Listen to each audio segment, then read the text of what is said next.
Hello everyone, welcome to home scientist. तो जैसे अपनी प्रीवियस ईयर क्वेश्चंस की पूरी सीरीज चल रही थी, तो आज उसी में मैं आपके लिए पार्ट 13 लेके आई हूँ प्रीवियस ईयर क्वेश्चंस का।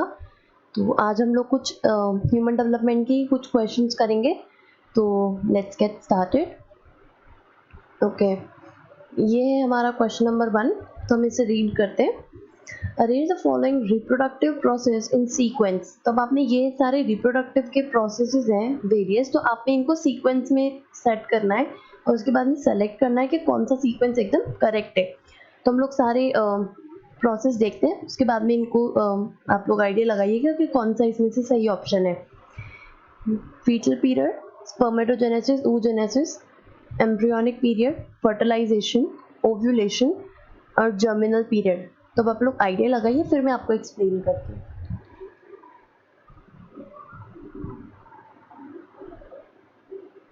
आई होप आपने आइडिया लगा लिया होगा। इसका सही ऑप्शन है ऑप्शन नंबर 1। अब मैं आपको एक्सप्लेन करती हूँ कैसे। सबसे पहले स्पर्मेटोजेनेसिस और oogenesis होता है, यानी मेल की बॉडी के अंदर स्पर्म फॉर्मेशन और फीमेल की बॉडी में एग फॉर्मेशन, ठीक है, या फिर ओवा फॉर्मेशन जिसको हम लोग बोलते हैं, वो होता है, ठीक है। उसके बाद में जो दूसरा काम होता है वो होता है हमारा ओव्यूलेशन का, जो फीमेल बॉडी के अंदर एवरी मंथ जो ओव्यूलेशन होते हैं वो, ठीक है। फिर उसके बाद में होता है फर्टिलाइजेशन, ठीक है, जिसके अंदर जो स्पर्म है वो आके ओवा के साथ में मिक्स होते हैं।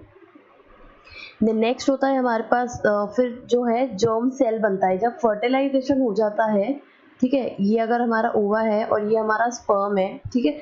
इसके बाद में जो प्रोसेस होता है उसको हम लोग फर्टिलाइजेशन बोलते हैं, ठीक है।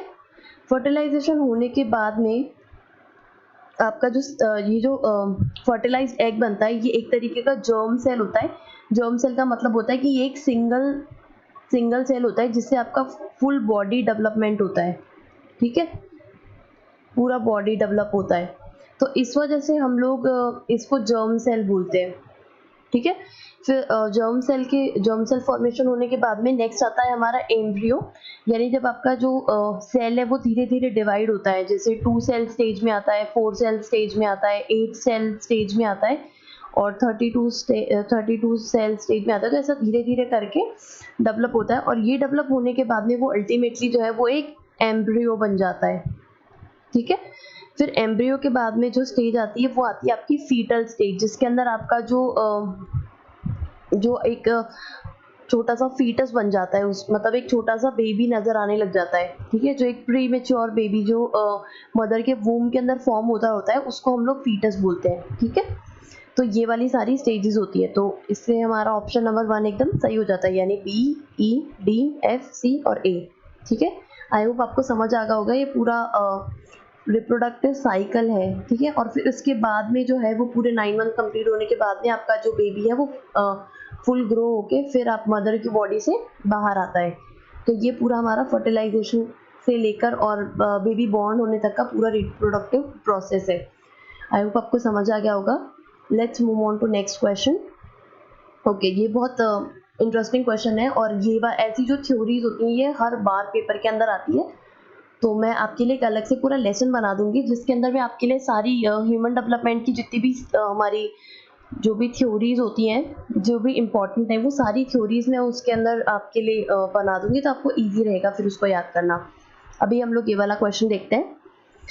Harlow's famous attachment theory were conducted using which animal or bird? तो अब आप लोग आइडिया लगाइए, अगर आपको हर्लोस की अटैचमेंट थ्योरी के बारे में पता है तो आपको ये भी पता होगा कि उन्होंने जो अपना अटैचमेंट थ्योरी कंडक्ट करी थी, जो एक्सपेरिमेंट कंडक्ट करा था, वो कौन से एनिमल पे या किस बर्ड पे किया था। तो आप लोग आइडिया लगाइए, फिर मैं आपको एक्सप्लेन करती हूँ। आई होप आपने आइडिया लगा लिया होगा। तो इसका आंसर है ऑप्शन नंबर 4। ये जो मंकी था ये हमारा रहीसस मंकी है, ठीक है, जिससे हमें RH फैक्टर का भी पता चला था। ये वही वाला मंकी है, ओके। तो अब आप लोग याद रखिएगा कि हर्लो का जो अटैचमेंट थ्योरी है उसके अंदर जो उन्होंने अपना एक्सपेरिमेंट कंडक्ट किया था वो रहीसस मंकी के ऊपर किया था, ठीक है। Okay, let's move on to next question. Okay, question देखते हैं। Marcy's term for adolescent who have made a commitment but have not experienced any crisis। तो आप लोग इसका आइडिया लगाइए, फिर मैं आपको पूरा एक्सप्लेन करती हूँ कि मार्सिस के टर्म्स क्या है एडोलेसेंट के लिए अलग अलग, जो है वो सारी टर्म्स आपको एक्सप्लेन करती हूँ, तो आप लोग ये आइडिया लगाइए। आपने इसमें ऐसा एडोलेसेंट बताना है जो कि कमिटमेंट तो कर चुका है लेकिन अभी तक क्राइसिस को उसने एक्सपीरियंस नहीं किया या फेस नहीं किया है। आई होप आपने आइडिया लगा लिया होगा। इसका सही आंसर है ऑप्शन नंबर 3, आइडेंटिटी फोरक्लोजर। अब मैंने पूरा एक स्लाइड बनाया है तो अपन उससे समझते हैं ये क्या होता है। सी, सबसे पहले जिन्होंने दिया था उनका नाम था जेम्स मार्सिया, ठीक है। और इनकी जो थ्योरी है उसको बोलते हैं हम लोग सेल्फ आइडेंटिटी की थ्योरी। तो जो मार्सिया थे इन्होंने जो हमारे एरिक्सन है ना, जिन्होंने साइको सोशल थ्योरी दिया है, उस एरिक्सन जिनका हम लोग पूरा नाम बोलते हैं एरिक एरिक्सन, तो उनकी जो थ्योरी थी उसी को आगे इन्होंने फर्दर कंटिन्यू करते हुए इन्होंने बताया था कि हमारे जो एडोलेसेंट्स होते हैं उनकी लाइफ में 4 स्टेजेस आती हैं, ठीक है, या फिर 4 आइडेंटिटी स्टेजेस आते हैं। क्या आते हैं? आइडेंटिटी स्टेजेस आते हैं, ठीक है। तो ये जो आइडेंटिटी स्टेजेस होते हैं इसमें कुछ क्राइसिस होते हैं, क्राइसिस यानी कुछ सिचुएशंस होती हैं या फिर कुछ ऐसे इवेंट्स होते हैं जो कि कैटलिस्ट की जैसे बिहेव करते हैं उस पर्टिकुलर इंडिविजुअल की लाइफ के अंदर, जो कि उनको कुछ ना कुछ ऐसा मोमेंट प्रोवाइड करता है जिससे कि वो कहीं ना कहीं जाके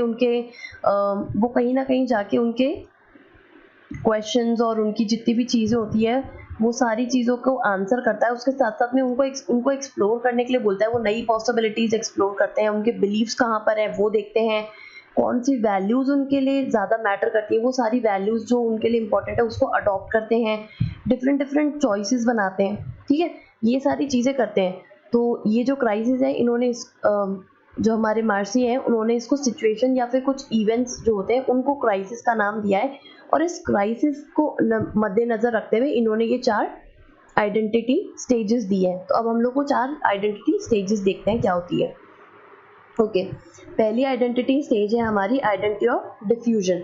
इसमें क्या होता है ना, जो पर्टिकुलर हमारा एडोलेसेंट है ना, वो ना उसने ना तो कुछ एक्सप्लोर किया हुआ होता है ना ही वो कुछ कमिट करा हुआ होता है। उसने अभी तक क्या होता है ना कि वो डिफ्यूजन के अंदर होता है, यानी डिलेमा में होता है कि अभी मैंने मेरी आइडेंटिटी को आइडेंटिफाई किया ही नहीं है, यानी मैं क्या हूँ, मैं क्यों हूँ, मुझे क्या करना है, मुझे कैसे करना है, ये सारी चीजें उससे अभी कुछ भी आइडिया नहीं होता है। वो अभी चीजों को धीरे धीरे समझ रहा होता है, ठीक है। ये तब आता है जब हमारी अर्ली एडोलेसेंट वाली एज चल रही होती है। तो इसमें हमारा लेवल ऑफ एक्सप्लोरेशन भी बहुत लो होता है, साथ साथ में हमारा जो लेवल ऑफ कमिटमेंट है वो भी बहुत लो होता है, ठीक है। तो अब सेकंड पे चलते हैं, आई होप आपको समझ आ रही होगी। सेकंड पे चलते हैं, आइडेंटिटी फोरक्लोजर, जो हमारे क्वेश्चन के अंदर आया था आइडेंटिटी फोरक्लोजर। अब वो एक्सप्लेन करती हूँ आइडेंटिटी फोरक्लोजर क्या होता है। आइडेंटिटी फोरक्लोजर में क्या होता है कि आप लोग एक्सप्लोरेशन का लो डिग्री होता है इसके अंदर, यानी आपने एक्सप्लोर उतना नहीं किया हुआ होता है लेकिन आप किसी एक पर्टिकुलर कमिटमेंट पे पहुंच चुके होते हैं कि मुझे यही करना है लाइफ के अंदर, या ये वो चीज़ है जो मैं इजीली कर सकता हूँ या फिर इस चीज़ को मैं करना चाहता हूँ, ठीक है। तो आप किसी पर्टिकुलर चीज़ के लिए अपना कमिटमेंट दे देते हैं लेकिन अभी तक आप उसको कैसे करना है या फिर उसमें क्या क्या प्रॉब्लम्स आएगी या फिर उस चीज़ को कहाँ कैसे आप जो चीज़ पे पहुंचना चाहते हो उसको किस तरीके से अचीव करेंगे वो आपने एक्सप्लोर नहीं किया होता है इस वक्त पे, ठीक है। नेक्स्ट पे चलते हैं, ये आइडेंटिटी मोर्टारियम, ठीक है। इसमें क्या होता है ना, डिग्री ऑफ एक्सप्लोरेशन तो बहुत हाई होता है, यानी हमने एक्सप्लोर तो बहुत सारा कर लिया होता है, चीज़ों को समझ लिया होता है, ठीक है। यानी ये वो हमारा मिडिल एडोलेसेंट की जो एज रहती है ना उस टाइम पे हमने एक्सप्लोर काफ़ी कर लिया होता है लेकिन हमारा जो कमिटमेंट का लेवल होता है ना वो काफ़ी कम होता है, ठीक है। इसको एक बार रीड करते हैं फिर आपको और अच्छे से समझ आएगा। This identity status represent high degree of exploration but low degree of commitment. At this status youth are in midst of an identity crisis, यानी वो अपनी आइडेंटिटी को ढूंढ रहे होते हैं, उसके मिड में होती है, यानी थोड़ा बहुत पता चल चुका होता है कि क्या करना है कैसे करना है लेकिन अभी वो किसी एक पूरे आंसर पे नहीं पहुंचे होते, एक फाइनल रिजल्ट पे नहीं पहुंचे होते हैं वो कि बस अब तो यही करना है, वो कमिट नहीं कर रहे होते हैं उस चीज़ को, ठीक है। which has prompted them to explore and experiment with the different values, beliefs and goals. However, they have not made any final decision. देखा, कोई रिजल्ट नहीं बनाया होता है उन्होंने about which beliefs and values are most important to them and which principles should guide their life. Thus, they are not yet committed to any particular identity. Okay, I hope आपको समझ आ गया होगा। अब हम लोग लास्ट देखते हैं आइडेंटिटी स्टेटस, जिसको हम लोग बोलते हैं आइडेंटिटी अचीवमेंट। इस टाइम पे क्या होता है ना, आपका एक्सप्लोरेशन का भी हाई डिग्री रहता है और साथ साथ में आपका जो कमिटमेंट है उसका भी हाई डिग्री रहता है, ठीक है। तो आई होप आपको समझ आ गए होंगे। ये हमारे 4 जो हैं आइडेंटिटी स्टेटस हैं। पहला आइडेंटिटी डिफ्यूजन, जिसके अंदर हमारा जो एडोलेसेंट है वो डिलेमा के अंदर है, उसका लो लेवल ऑफ एक्सप्लोरेशन होता है और साथ में लो लेवल ऑफ कमिटमेंट होता है। देन नेक्स्ट आता है हमारा आइडेंटिटी फोरक्लोजर, इसमें हाई डिग्री ऑफ कमिटमेंट होता है लेकिन एक्सप्लोरेशन नहीं होता है। नेक्स्ट आता है आइडेंटिटी मॉर्टिम, ये जस्ट फोरक्लोजर का अपोजिट होता है, जिसमें आपने एक्सप्लोर काफी किया होता है लेकिन आप कमिट कुछ भी नहीं कर रहे होते हैं। और लास्ट आती है आइडेंटिटी अचीवमेंट, इसके अंदर आपने सारी चीजों को समझ लिया होता है, सारे आप एक रिजल्ट पे पहुंच चुके होते हैं। तो आपका हाई डिग्री एक्सप्लोरेशन का भी हाई डिग्री रहता है और आपके कमिटमेंट का भी हाई डिग्री रहता है, ठीक है। आई होप आपको समझ आ गए होंगे चारों। नेक्स्ट पे चलते हैं। ओके, इसमें आपने मैच द फॉलोइंग करना है। तो आप लोग लिस्ट 1 और लिस्ट 2 को रीड करते हैं हम लोग, और उसके बाद में हम लोग आइडिया लगाते हैं कौन सा सही होगा। Infancy, preschool, middle school, adolescence. और इधर है mitosis, object permanence, concentration, concrete operation and psychosocial moratorium. तो आप लोग आइडिया लगाइए, फिर मैं आपको एक्सप्लेन करती हूँ। आई होप आपने आइडिया लगा लिया होगा। सी, इसमें भी हम लोग एलिमिनेशन मेथड काम में ले सकते हैं। जैसे हमें ये तो पता है कि इसमें माइटोसिस क्या होता है ना, एक प्रोसेस होता है जिसके अंदर हमारा जो सेल साइकिल होती है ना, सेल टू सेल डिवाइड होना, ठीक है, उसको हम लोग माइटोसिस बोलते हैं। माइटोसिस और मियोसिस 2 टाइप के सेल डिविजन्स होते हैं ये। तो ये जो है ये बायोलॉजी का पार्ट है। तो इसके अंदर से ऐसा कहीं पर भी कुछ भी नहीं है। इन्फेंसी जो है वो भी बच्चे के पैदा होने के बाद की बात है, प्री स्कूल भी पैदा होने के बाद की बात है, मिड स्कूल और एडोलेसेंट। माइटोसिस जो होता है ना वो तब होता है जब बेबी जो है वो वूम के अंदर होता है, यानी जब बेबी का बर्थ नहीं हुआ हुआ होता है, ठीक है। तो ऑब्वियस है कि सिंपल जिसमें 1 होगा वो वाला तो हमारा वैसे भी नहीं हो सकता। तो जैसे ये सेकेंड वाला हमारा वैसे कट गया, ये हमारा वैसे कट गया, क्योंकि इसमें भी सी का 1 है, इसमें ए का 1 है और इसमें डी का 1 है। तो हमारे पास ऑप्शन कौन सा बचा, ए ऑप्शन, इजी। तो इसको बोलते हैं हम लोग एलिमिनेशन मेथड, यानी जो आपको रॉन्ग लगता है वो तो या तो आप 2 तरीके से एलिमिनेशन कर सकते हो, या तो उस चीज को देख के कि भाई ये तो एकदम पक्का है कि ये तो आएगा ही नहीं, उस चीज को एलिमिनेट कर दो, या फिर आपने ये कंफर्म करना है कि ये वाला जो है ये एकदम करेक्ट है तो ये तो आएगा ही आएगा। तो ये 2 तरीके होते हैं आप एलिमिनेशन मेथड लगाने के, ठीक है। तो इसमें हमने उससे देखा कि ये तो बिल्कुल आएगा ही नहीं, तो उसी से हमने हमारा आंसर फाइंड कर लिया कि हमारा आंसर 1 हो जाएगा।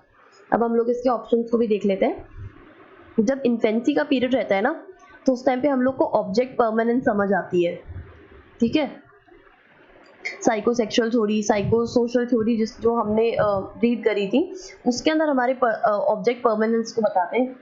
ऑब्जेक्ट परमानेंस का मतलब क्या होता है कि आप जब बहुत छोटे होते हैं तो आपको ये समझ आ जाता है कि अगर यहाँ पे कोई ऑब्जेक्ट रखा हुआ है तो वो ऑब्जेक्ट अगर गायब हो गया वहां से, या फिर अगर किसी ने उठा के रख दिया है, इसका मतलब ये नहीं है कि वो ऑब्जेक्ट वहां से गायब हो गया है, यानी उस ऑब्जेक्ट को बस वहां से हटा दिया गया है, ठीक है।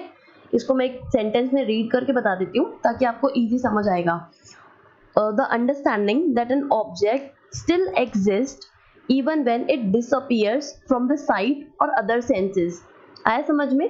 ऑब्जेक्ट परमानेंस का मतलब होता है कि अगर यहाँ पे एक बॉक्स रखा है, ठीक है, और अगर थोड़ी देर बाद में उस बॉक्स को यहाँ से किसी ने हटा दिया, इसका मतलब उस बच्चे को ये समझ आ जाता है कि वो बॉक्स जो है वो अभी तक है लेकिन बस वो मेरी नजरों में नहीं है, ठीक है। ये चीज समझ आ जाती है कि अगर किसी चीज को बच्चों की नजरों के सामने से हटा दिया जाए, जैसे उसकी मदर की बात होती है, जब बच्चा बहुत छोटा होता है तो उसको हमेशा अपनी मदर की प्रेजेंस चाहिए होती है, तो अब उस वक्त तक उसको क्या है, ऑब्जेक्ट परमानेंस की आदत नहीं हुई होती है। तो उसको ये लगता है कि अगर मेरी मम्मी कहीं चली गई तो मेरी मम्मी है ही नहीं, उसकी मम्मी कहीं गायब हो गई, उसको ऐसा लगता है। तो जब वो धीरे धीरे थोड़ा बड़ी एज के अंदर आता है, उस टाइम पे जाके वो ये चीज समझ पाता है कि उसकी मम्मी अगर कहीं अगर उसकी मम्मी उसके आसपास नहीं है तो हो सकता है वो कुछ काम करने गई होगी या फिर वॉशरूम में होगी, तो उसको ये समझ आता है कि मम्मी तो है बस वो अभी मेरे पास नहीं है। इसको हम लोग ऑब्जेक्ट परमानेंस बोलते हैं, ठीक है। फिर जब हम लोग प्री स्कूल में आते हैं तो हमारा थोड़ा सा कंसंट्रेशन बनता है। जब हम मिडिल स्कूल में आते हैं तो हमारे कंक्रीट ऑपरेशन पे आ जाते हैं, जिसके अंदर हम लोग लॉजिक लगाने लग जाते हैं और रीजनिंग करने लग जाते हैं, ठीक है। और जब हम एडोलेसेंस हो जाते हैं तो हम लोग साइकोसोशल मॉर्टियम, अभी हमने ऊपर वाले क्वेश्चन के अंदर ही मॉर्टियम देखा था जो हमारा ये था, सी आइडेंटिटी मॉर्टियम, तो एक तरीके से एडोलेसेंट की स्टेज है। जिसके अंदर हम लोग एक्सप्लोर तो काफी कर लेते हैं लेकिन हमारा कमिटमेंट का लेवल कम होता है, तो यही वो चीज है adolescent psychosocial moratorium. I hope आपको समझ आ गया होगा। Let's move on to next question. Okay, ये आज का हमारा लास्ट क्वेश्चन है और बहुत इंटरेस्टिंग क्वेश्चन है। ओके, रीड करते हैं। A couple would like to adopt a child, they need to register online with the organisation. अगर एक कपल को कोई बच्चा अडॉप्ट करना है तो वो इन चारों में से कौन सी ऑर्गेनाइजेशन है जिसको ऑनलाइन रजिस्टर करवाएंगे ताकि उसके बाद में वो बच्चे को अडॉप्ट कर सके। ठीक है, तो आप इसमें आइडिया लगाए, फिर मैं आपको एक्सप्लेन करती हूँ। आई होप आपको समझ आ गया होगा। इसका आंसर है ऑप्शन नंबर 3, दैट इज कारा। अब मैं आपको ये कारा भी एक्सप्लेन करती हूँ, उसके साथ साथ में जो बाकी तीनों है वो भी एक्सप्लेन करती हूँ। सी, सबसे पहले हम लोग कारा ही देखते हैं। कारा जो है उसका फुल फॉर्म है सेंट्रल अडॉप्शन रिसोर्स अथॉरिटी। ठीक है, ये जो है वो ministry of women and child development के अंडर आती है। ठीक है, ये एक तरीके की स्टैट्यूटरी बॉडी है। ठीक है, 2003 में ये फाइंड हुई थी। ये नोडल बॉडी के जैसे काम करती है। अगर आपने ऑल ओवर इंडिया कहीं पे भी बच्चे को अडॉप्ट करना होता है तो आप सबसे पहले यहाँ पर रजिस्टर करते हैं कारा में। ठीक है, फिर उसके बाद में कुछ कुछ इनकी फॉर्मेलिटीज होती है, कुछ अंडर सेक्शन 34 के अंडर में इसके अंदर पूरा वो रूल्स एंड रेगुलेशन के साथ में ये लोग बच्चा अडॉप्ट करने की आपको परमिशन देते हैं। ठीक है, और जो इसके कंटिन्यूएशन के अंदर ही आती है हमारी SAA जो है ना, वो भी एक तरीके की अडॉप्शन एजेंसी है, लेकिन ये सिर्फ ओडिशा के अंदर काम करती है। ये जो है ये कारा के अंडर आती है, मतलब कारा से इसको अथॉरिटी मिली हुई है। ठीक है, SAA को कारा से अथॉरिटी मिली हुई है कि अगर ओडिशा स्टेट के अंदर कहीं पे भी अगर कोई बच्चा अडॉप्ट करना है तो वो अपने पर्सनल रजिस्ट्रेशन ले सकते हैं पेरेंट्स के।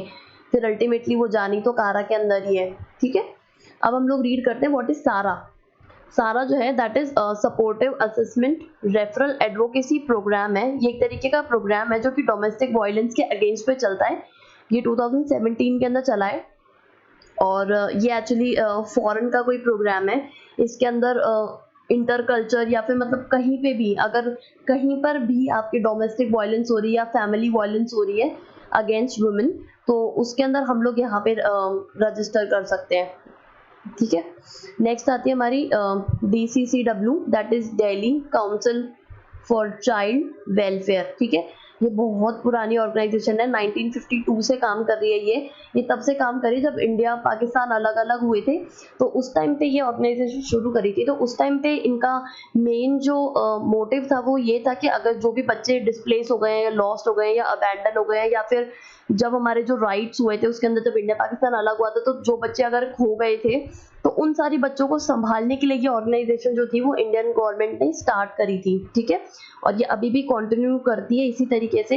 ये दिल्ली और दिल्ली के आसपास के जितने भी एरिया के अंदर अगर इनके पास में इंफॉर्मेशन आती है कि कोई भी बच्चा इस तरीके से अबैंडन हो गया या फिर डिस्प्लेस्ड है या लॉस्ट है, तो ये लोग एक तरीके से उसको अपने यहाँ पे शेल्टर देते हैं और उस बच्चे का पूरी तरीके से ध्यान देते हैं और फिर उसका रजिस्ट्रेशन भी करवाते हैं गवर्नमेंट के अंदर। ओके, तो ये हमारे चारों ऑर्गेनाइजेशंस थी और आज के हमारे यही सारे 5 क्वेश्चंस थे। आई होप आपको सारे क्वेश्चन समझ आ रहे होंगे और अगर आप मेरी सारी चीज़ें समझ आ रही होगी, आपको लेसन्स अच्छे लग रहे हैं, तो प्लीज़ मेरे चैनल को सब्सक्राइब कीजिए और लाइक कीजिए, शेयर कीजिए और मुझे कमेंट सेक्शन में कमेंट करके बताइए कि आप नेक्स्ट लेसन कौन से टॉपिक्स पे देखना चाहते हैं। ठीक है, और बेल आइकन दबाना मत भूलिएगा, उससे आपको मेरे चैनल के टाइम टू टाइम नोटिफिकेशंस मिलते रहेंगे जब भी लेसन मैं अपलोड करूंगी। और मैं डेली लेसन अपलोड करती हूँ, तो आप लोग बने रहिए चैनल के साथ में। Thank you.